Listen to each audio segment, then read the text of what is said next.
So good afternoon, everyone, and welcome once again to the community chats at Montefiore Nyack Hospital. Today, we have a very interesting topic. It's somehow related to COVID or very much related to COVID. And I know that every time that I say the word COVID, everybody pays attention. But this time we're not going to be talking about COVID as a virus that much, but a little bit more about the consequences of having been living with COVID for now, I don't even know how long. It's been more than a year, is all I know, and we're trying to get back to normal and we still can't. And that's definitely having an impact on a lot of our families and everything. And then when we think that everything is going to be back to normal again and kids are going to be back to school, we get another hit with the Delta variant. Not only that, but with a tornado and water and everything. So definitely we're not ready to start. And a lot of us are suffering the consequences of all of these new conditions we're living in. So that's why we have Alexa and Robin with us here today from Project Hope. And I'm just gonna ask you girls to introduce yourselves. Tell us a little bit about who you are, how you got to do what you do. And then we're gonna start talking about Project Hope and everything that Project Hope can bring us. So Alexa, would you like to start? Sure. Good morning, everyone, or good afternoon. My name is Alexa Cruz. I'm a crisis counselor with New York Project Hope. Our provider is MHA of Westchester. I actually got my degree in forensic psychology. I have a minor in human services, and that's where I my last couple of years of school, I fell in love with counseling and fell into this profession. But yeah, it's Project Hope in general has just been a great experience to be able to get onto the community and really be able to have boots on the ground, like our director says, and really be able to try and touch the community and see what individuals in the community and what specific needs there are out there regarding COVID. Yeah. Thank you, Alexa. Robin, welcome. Thank you. I appreciate it. Good afternoon, everybody. My name is Robin Group. I'm a crisis counselor for New York Project Hope. Prior to coming on to New York Project Hope, I was at Mental Health Association of Rockland, working with a lot of folks that needed some mental health help. And I'm here today to talk about New York Project Hope. Perfect. So why don't you start by telling us what Project Hope is? Now, I'm also curious, Hope, is that an acronym or is just a name that you chose for your program? Alexa? So it's a name that has been, we're funded by FEMA. So FEMA claimed the pandemic as a disaster situation, and that's where Project Hope came to be. Project Hope in general has been around for quite some time. We're now shifting into this kind of new dynamic of having on-call crisis counselors for mental health related issues, as well as providing referrals for services in the community. So Robin was actually part of the first round of crisis counselors that were introduced to Project Hope in Rockland County. I believe that was in January, and I was the second wave in March. So it's only been since the beginning of the year. We have noticed that, I personally have noticed that I spoke with some individuals that said, we wish you were here more in the middle of when everything was happening, and it was kind of late in the game, but we're trying to play catch up and just reach as many organizations as we can to provide our services. So Robin, sounds like you've been there from the start. So do you want to tell us a little bit about the history of Project Hope? Yes. Well, we began, as Alexa had mentioned, with our supervisor, what he calls boots to the ground, or getting out there and outreaching everybody that we can. What we did at the beginning was outline the underserved areas that really needed the help the most. And that was the Haverstraw area. There were quite a few. And at the beginning, we were getting I think it seems like a lot more calls because it was really the heightened point and people were very scared and didn't know what to expect. Now people are living with it like it's a normal almost, which is terrible. And we're trying to just answer questions. As Alexa said, we're a linkage between the community and other avenues that they can take to help alleviate their symptoms, their anxiety, their fears, and that type of thing. Mhm. So how did you guys come up with that idea of Project Hope? So again, Project Hope has been around for, I want to say, about 50 years as a disaster relief program, again, for more like natural disasters. So probably in Louisiana with the past hurricane, they probably have Project Hope counselors down there and individuals helping out. New York Project Hope specifically, if it wasn't in January this past year, maybe only a couple months before when COVID came about, that's when we really started developing. So it's FEMA funded, and we have different providers throughout I want to say it's mainly the Northeast. We specifically for New York Project Hope, we work with the provider of MHA of Westchester. So it's really fresh and new for coping with COVID. That's kind of our hangline there. So it's New York Project Hope coping with COVID. That general, or I should say that specific area or that specific branch of Project Hope is very new. We would probably be the first kind of crisis counselors and individuals to endure the different techniques and trainings and situations that we have been going through, because it's a new type of disaster, with it being the pandemic and not a natural disaster where you have to be there really helping out and giving the supplies and being upfront with people.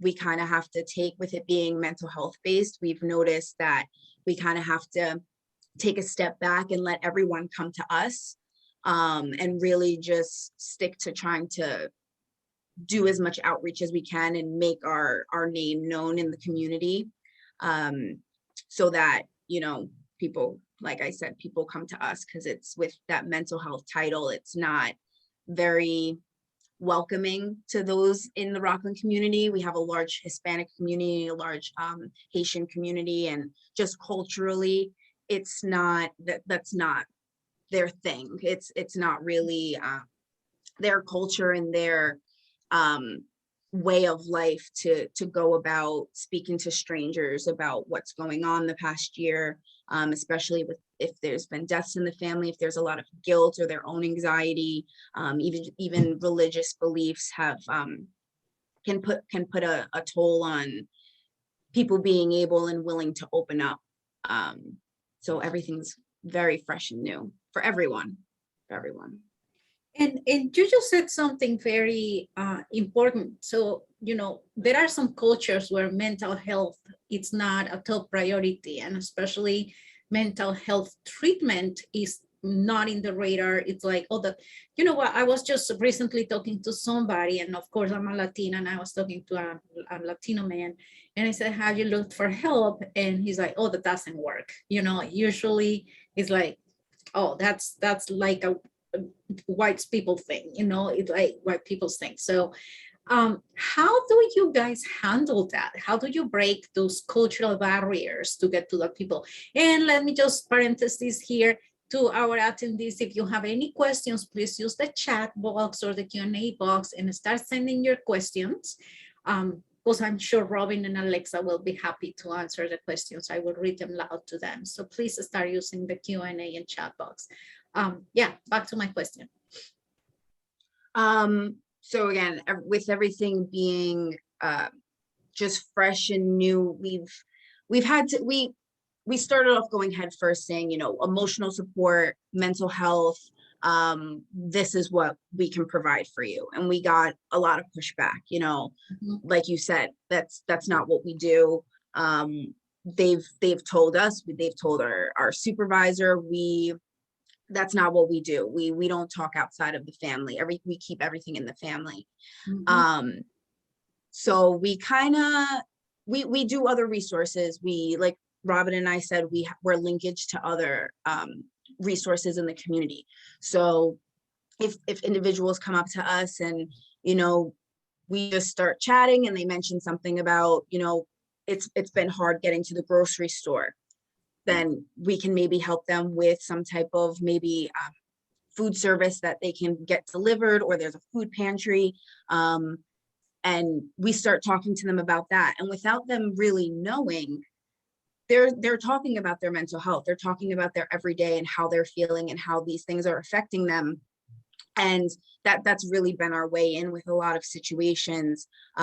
We have one specific individual who calls multiple times a week just to chat, and he doesn't want long-term mental health care. He doesn't want, he really just wants someone to talk to, and he wants to just kind of be in the community. It's been really rough for him to not have the activities available in person, and he doesn't want that long-term mental health care. But him just calling every day and a crisis counselor responding and talking to him and giving him that reassurance, like, yeah, you got out there today, you did good, what are you going to do for tomorrow?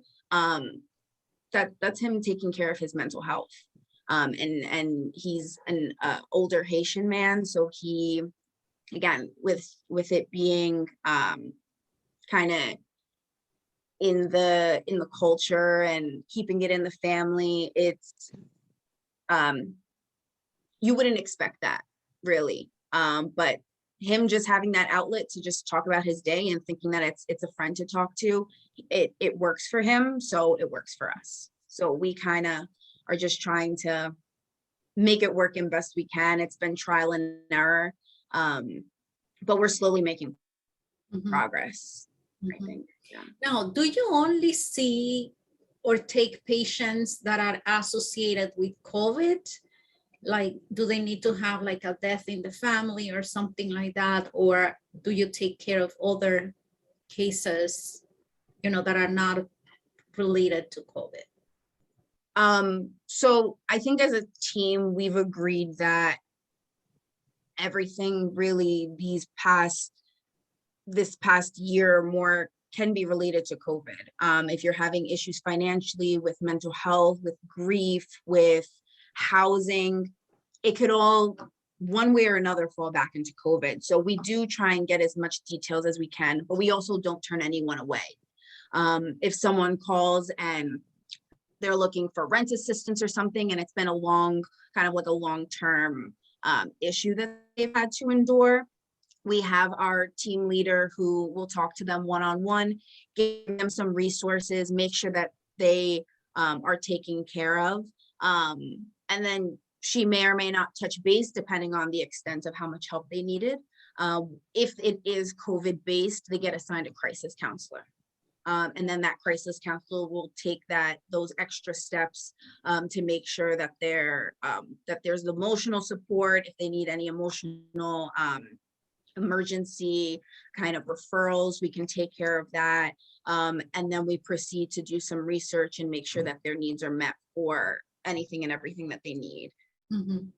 Okay, so you're giving me a lot of ideas here, Alexa, and I'm a lot of questions are popping in my head. So you just mentioned resources, for example, you just mentioned crisis. So let's talk about resources. So of course you're doing all this mental health help, and you just mentioned two resources. You said food pantries, you said rental assistance. What other resources can you link the community with? And I don't know if Robin wants to answer this question. Yeah, Robin has had plenty. Yeah, we can link them to long-term healthcare, mental health care.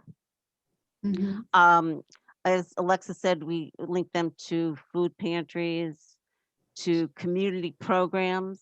I recently suggested a gentleman to go to a support group. We have a lot of support groups that we're familiar with that people can go to. It's really a way for us to kind of cushion what we do and help support them and what they're looking to do. It's very individually based. Mhm. And these support groups, are they only mental health related, or are they, any type of? Some of them are mentally health related. The ones I've suggested are mentally health related. Okay.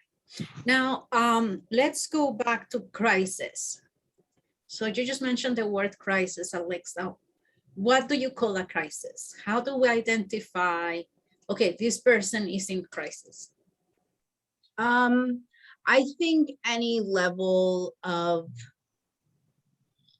what's the word I'm looking for? Cute. Extended stress. I not extended, but everyone has everyday stress. There's things that everyone goes through on an everyday basis. But personally, I think when you're in crisis, it's kind of, it's elevated. That's what I was looking for. It's elevated. So that could, again, that could be emotionally, that could be that you can't afford your food, that your electricity, your housing, anything along those lines. We've going back to the groups and crises, it kind of goes hand in hand. We've in the beginning, we've done we've referred individuals out to bereavement groups. So that's a crisis, that you have this guilt and this extra stress of having a loved one or a close one pass and not knowing how to handle it, and or not having the support. I would definitely categorize that as a crisis. Or there was a gentleman who needed extra help in the home. He wasn't very mobile and he needed help. He couldn't do his daily tasks. I would consider that a crisis. You can't do your daily self-care and taking care of your needs. I think like Robin said, I think it's individual. Some people can endure things that others can't at that time in their life.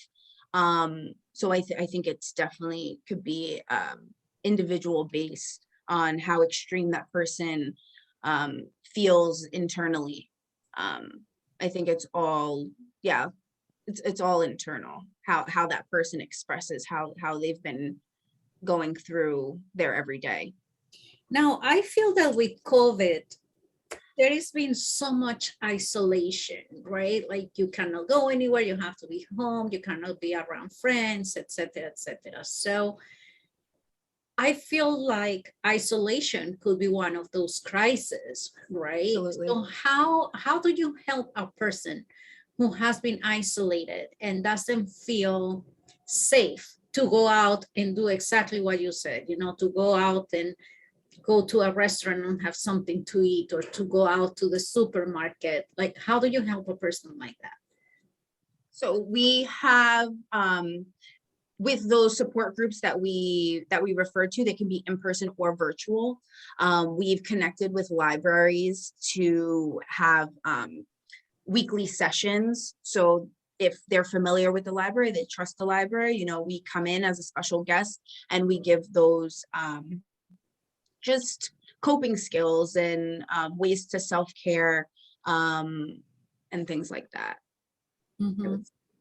Okay, so is that a one thing, like a one session thing, or is that more of a program that is continuous? We've done both.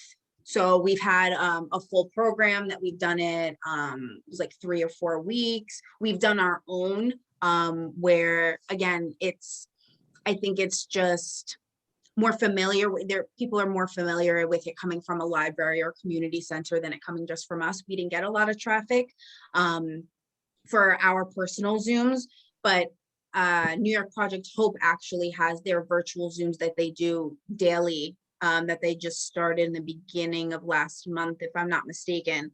So every day is a different topic, and that's virtual. Anybody can join.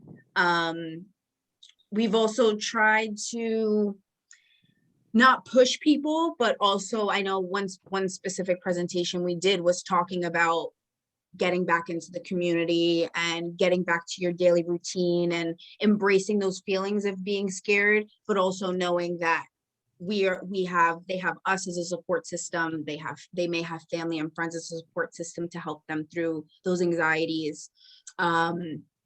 It's again individual based. That's why they get if they are assigned a crisis counselor, it's COVID related, they're assigned a crisis counselor. They have that individual person to really focus on their individual needs and see maybe they are too anxious to go out.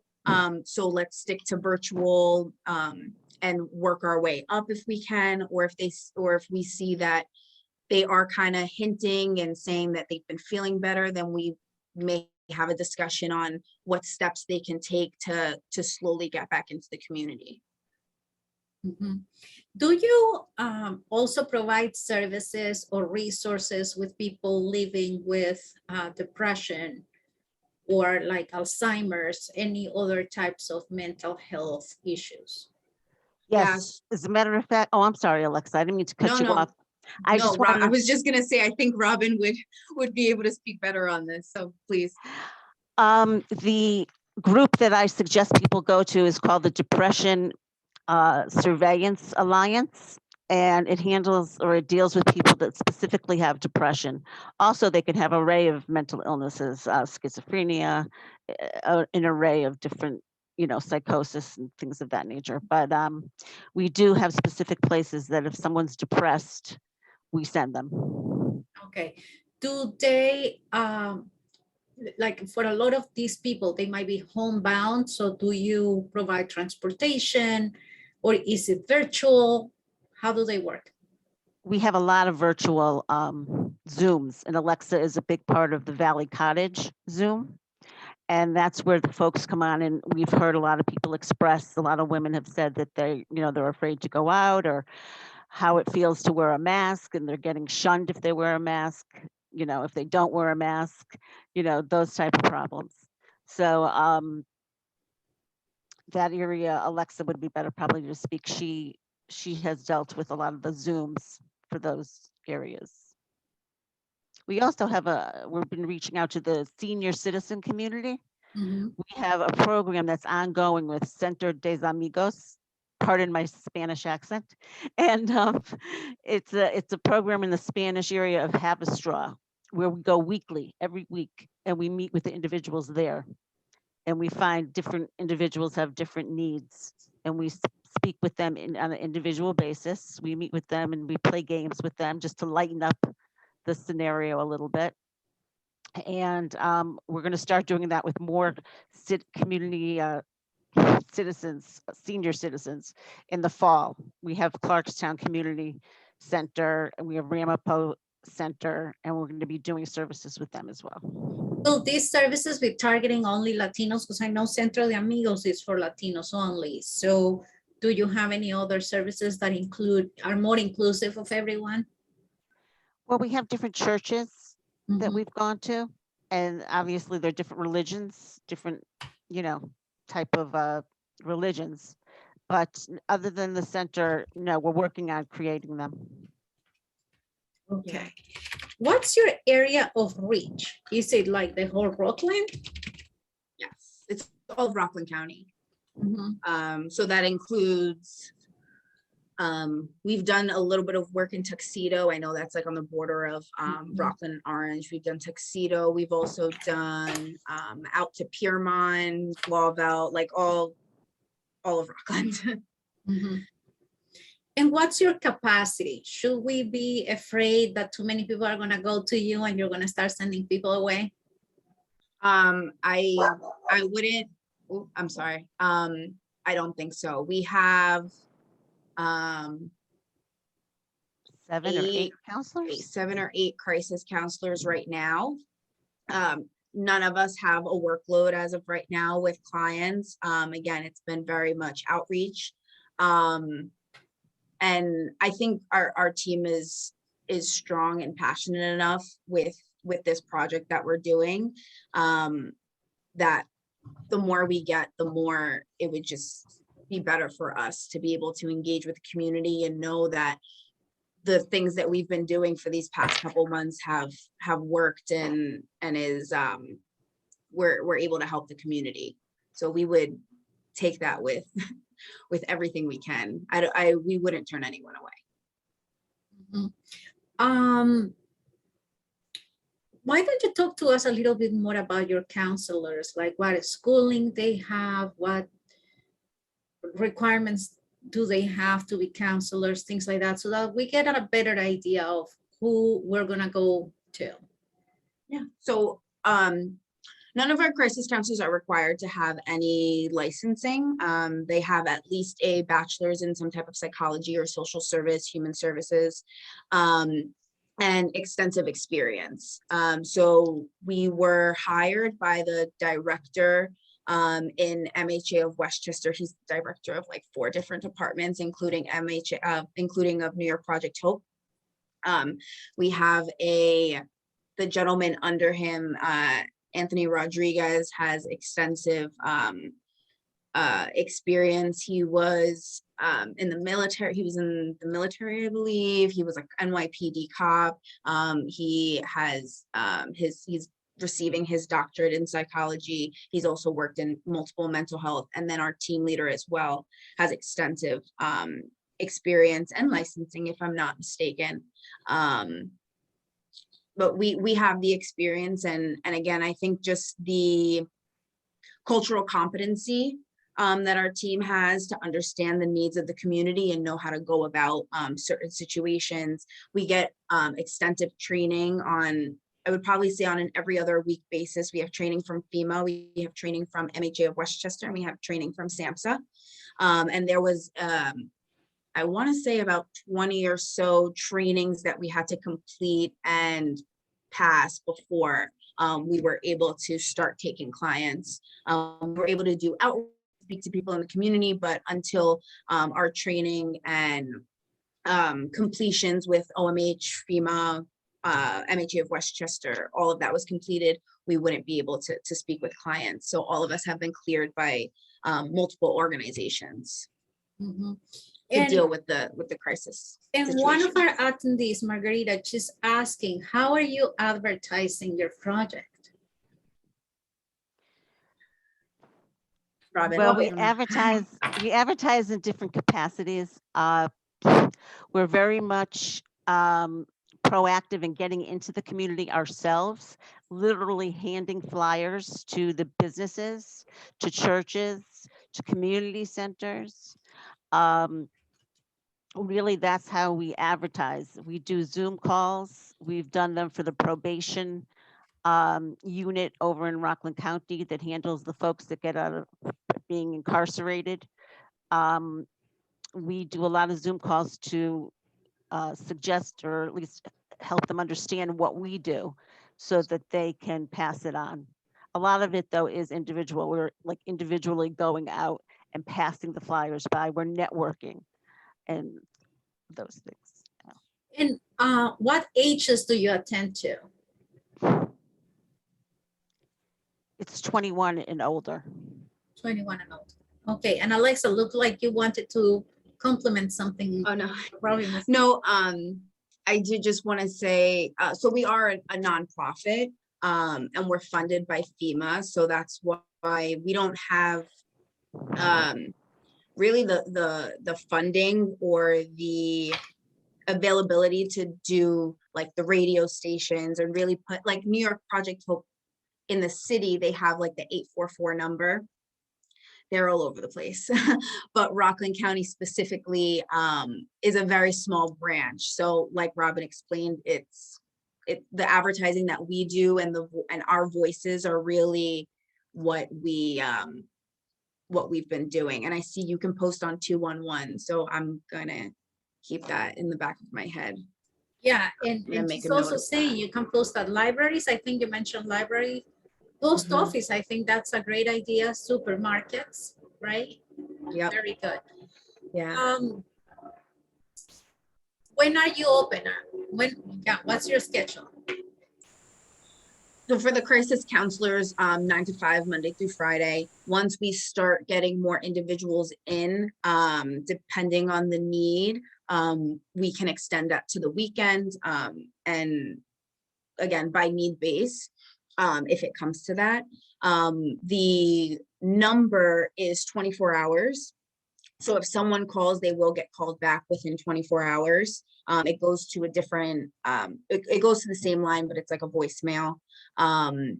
It has all of the details for, you know, if it's an emergency, if they're having any suicidal thoughts, things like that. And then the team leader gets back to them within 24 hours.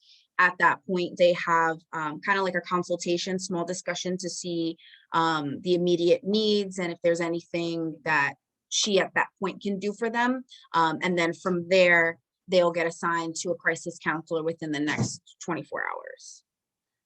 So if they call Friday at 5 p.m., they'll get a call back Monday morning. But within those Monday through Friday, 9 to 5, they'll have about a 24-hour or less return call.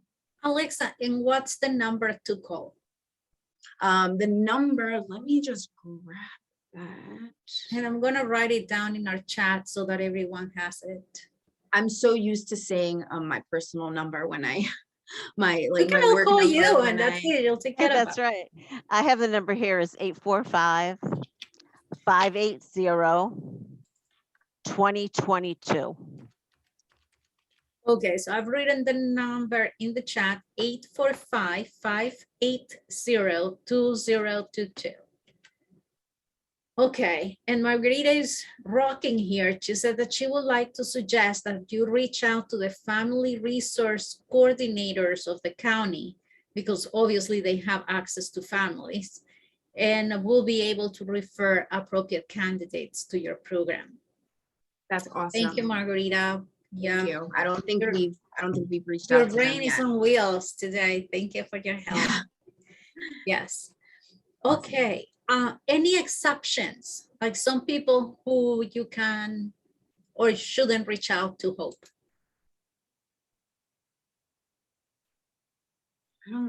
I really don't think so. We're really trying to reach anyone and everyone in the community. I do want to mention, this is very, very important, and I don't think I mentioned it. We are free, we are confidential, and we are anonymous. Mhm. So if your name is John Smith, your name is John Smith. If your name is Jane Doe, your name is Jane Doe. We don't ask any questions. All we need is a way to contact you. You share as much information as you want. Yeah, I just definitely wanted to mention that because that is a big thing. Immigration status, anything like that. Not an issue at all. Mhm. It's, yeah, I just can't believe I forgot to mention that. Yeah, free, confidential, anonymous. So Mhm. everything is safe. It's definitely a safe space with your crisis counselor. Mhm. Excellent. And thank you, Margarita, for sharing your phone number and your email. Definitely, you know, probably you can also be in one of my community chats, because what you do is amazing too, is drug dependence and Rockland Council on Alcoholism and Other Drug Dependence as the prevention coordinator. Very, very good for you. I'm happy that you're joining us today. So That is awesome. We've been trying to reach out to that specific community, to individuals on our team have been trying to reach out to that community for a couple weeks now. So that was, that's fate right there. That's great. I'll That is definitely great. be handing that over to to my teammates. Glad Great. to- Thank you very much. Glad to be helping to network as well. Now, Yeah. my only concern is, since you're seeing clients, patients, people 21 and over, do you know of any programs where we can refer our children or parents can seek help Yes. for their So children? so MHA of Westchester is in collaboration with Astor Services of Children and Families. I believe that Astor Children and Family Services, they have adolescents and teenagers and young adults 20 and younger. So it's they really have been taking over the school systems. and working with the children and like the YMCAs. I know they've been working with the LGBT program that we've had. We just got in contact with them, so we're going to start working with the adult population with them. But they work with children and families. So if we come across an individual who is really concerned for only themselves as an adult, we would take them. If they have children or individuals 21 and younger in their household, we would refer them over to Astor, and Astor has that all handled and taken care of. And they, as their New York Project Hope as well, just like MHA of Westchester is my team's provider, the team for them is Astor, who has all of the children and family services. Oh, you're muted, Sandra. Last chance for our attendees to actually send your questions. And before we get any other questions and before we wrap up, oh, and now I lost my train of thought because I was, I started thinking about the mute thing, but I think I was gonna say how, I want you to say final words, like to encourage people to refer to this program. That's basically what I wanted to say. Like, how do you engage people to come to your program? Are we speaking like to the individuals watching, or are you saying how we? The individuals who are watching, yes. I need help, right? So talk to me to come to your program. Okay.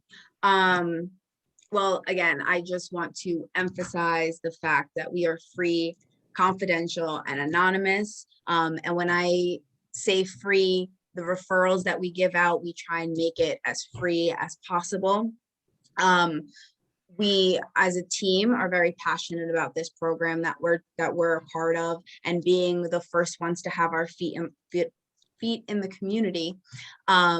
It just amplifies that, and we really have a great team that has all different interests and expertise, and like I said, we're really happy to make that connection with the alcoholism programs. I personally and another individual with the seniors. We have individuals that are very much with mental health, or people who are diagnosed with mental health conditions. We have an array of individuals on our team that are more than willing and happy to help anyone along any lines with anything that they may need. Mm-hmm. Robin?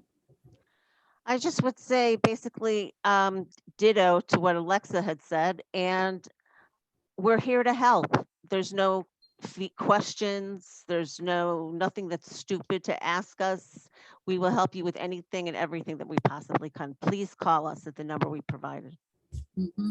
Thank you so much. I do also want to add, and now I lost my train of thought. I did want to add that, like Robin said, with the questions, even if you call and have questions about CDC guidelines, nothing is too small of a question to ask. And I had one more thing that I wanted to say, and I really forgot, and I thought it was good. But I'll try and have Sandra send out an email or something when I remember. Okay. Now, here's the thing, as I feel that as healthcare workers and as first responders, we obviously experience this whole COVID crisis differently. Is that what you were thinking too? Okay. That's what I was gonna say, that yes. So everyone on our team has been through the same thing, if not similar, maybe a little different. We've all gone through the pandemic, so we all understand, even if it's on a different level, we've all been through it. So again, even if it's just to call and chat and complain, that's fine. Mm-hmm. You can call and complain. Yeah, you can because that's exactly what I was gonna say. As healthcare workers, I mean, I agree with you completely. Everybody has lived through this crisis and through this pandemic. But as healthcare workers, we have definitely seen, if and heard horrible stories, and we care for our patients. Yes. We care for our families. We care for our county. And, these stories continue and they stick with us. And I was just wondering if you have something specific to first responders. We do have some resources within our Project Hope portals that help us just understand more what the first responders are going through. We're first responders as well, but we weren't really in the heart of what was happening. And again, we have the New York Project Hope wellness groups that they have. And if it came to it that we had the population that needed it, we would make our own. We would find a group, or we would figure it out. We would make sure that we were helping those individuals in that community if the need is there. Mm-hmm. So would you consider doing a specific webinars or a specific groups for first responders? Oh yeah, absolutely. Excellent. Absolutely. You know where I'm going, right? I see it. Okay, well, I don't have any other questions. So Robin, Alexa, thank you so much for spending time with me today. I have to share, Alexa was a little nervous this morning. I told you, Cece, right? I told you. So I hope you come and visit us again in these community chats, and maybe further on, you can share more about what you're doing and start sharing about your successes and how you've been helping the community. I think everybody would love to hear about that as well, because as you said, it's baby steps, and your baby is very young still. So looking forward to see it grow. And to our attendees, thank you so much for your time. Thank you so much for participating. And I guess I will see you next week at 12 p.m. again. Thank you. Thank you, everyone. Thanks.